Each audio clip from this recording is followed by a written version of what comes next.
Hello everyone, welcome to Anubha study facts. आज हम बात कर रहे हैं इंग्लिश पेडागोजी के क्वेश्चंस के बारे में। टेलीग्राम पर मैंने आपको पहले शेयर कर दिया था कि मंडे को हम हिंदी पेडागोजी और ट्यूसडे को हम अपना इंग्लिश पेडागोजी का सेशन लाया करेंगे। तो यहाँ पर हम 10 क्वेश्चंस को डिस्कस कर रहे हैं। अगले सेशन से मैं कोशिश करूंगी कि हम एक सेशन में 15 क्वेश्चंस डिस्कस करें, हिंदी पेडागोजी के भी और इंग्लिश पेडागोजी के भी। आई होप आपको ये सेशन पसंद आए और ये सेशन जो है वो सी टेट और एमपी टेट के लिए इक्वली हेल्पफुल है। तो हम सेशन शुरू करते हैं। फर्स्ट है iconic mode of learning is based on the system of using.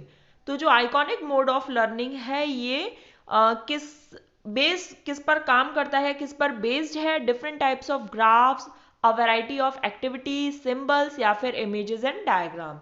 तो आइकन से आपको समझ आ रहा होगा, iconic mode, icon is related to images and diagram.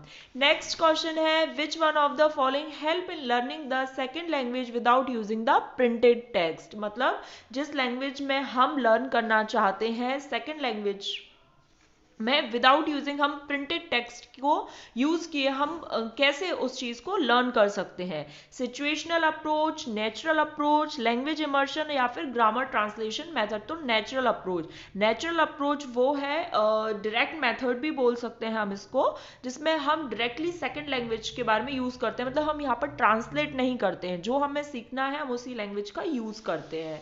Next है according to the observation in the national curriculum framework NCF 2005 English is a dash language in India. तो यहाँ पर बात होती है, कहीं बुक्स में सेकंड दिया है, कहीं ग्लोबल दिया है, तो इसका सही आंसर ग्लोबल हो जाएगा। नेक्स्ट है साइट वर्ड। देखिए इसके नाम से ही स्पष्ट है, साइट वर्ड मतलब ऐसे वर्ड्स जो मतलब हम देखते ही जिनका मीनिंग निकाल सकते हैं और हमें बहुत ज्यादा एनालिसिस करने की जरूरत नहीं होती है उसके मीनिंग को समझने के लिए। तो that helps in judging the effectiveness of the author's style, that needs proper visual understanding. मैंने कहा ना, साइड वर्ड्स वो होते हैं जिनको हम मतलब एक नजर से ही हम पहचान लेते हैं। That is to be learn by heart या फिर that is the reader recognise and find meaningful on sight without any complicated analysis. कोई कॉम्प्लिकेटेड एनालिसिस नहीं करना पड़ता है, जिसे हम केवल देखते ही साथ पहचान सकते हैं। नेक्स्ट है find out the function word. Function word कैसे होते हैं? जैसे कंजक्शंस वगैरह हैं, प्रीपोजिशंस वगैरह हैं, ये आपके फंक्शंस वर्ड में आएंगे।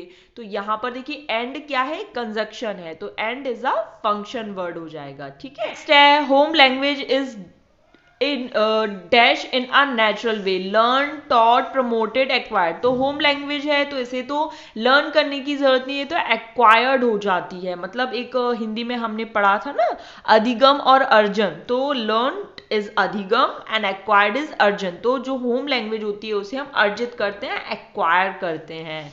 नेक्स्ट है communicative language teaching CLT lays emphasis on, उसके रूप में, राइटिंग में, ग्रामेटिकल कॉम्पिटेंसी में या फिर लैंग्वेज यूज में।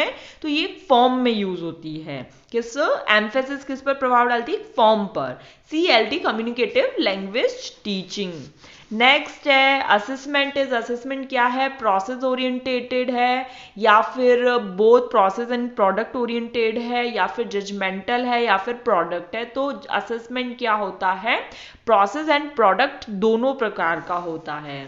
नेक्स्ट है which of the following is not a form of literature. तो memorial, travelogue, one act play, ये तो सब आते हैं आपके लिटरेचर में, लेकिन जो डिक्शनरी है वो लिटरेचर का पार्ट नहीं है। आज के लिए लास्ट है which of the following is not formative assessment. तो फॉर्मेटिव और समेटिव असेसमेंट मैंने वैसे जब एमपी टेट के सेशंस लेती हूँ तो वहां मैं डिस्कस कर देती हूँ, लेकिन अलग से एक छोटे से 2-5 मिनट का हम अलग से सेशंस रखेंगे जिसमें हम छोटे छोटे टॉपिक्स के बारे में बात करेंगे। जैसे कल इंडक्टिव डिडक्टिव आया था, आज फॉर्मेटिव असेसमेंट आया है, कल को अगर समेटिव असेसमेंट आता है, तो ऐसे छोटे छोटे कुछ जिन्हें हम वोकैब टाइप बोल सकते हैं या जिन्हें हम टर्मिनोलॉजी बोल सकते हैं हमारे सीडीपी की, वो मैं अलग से डिस्कस कर दूंगी।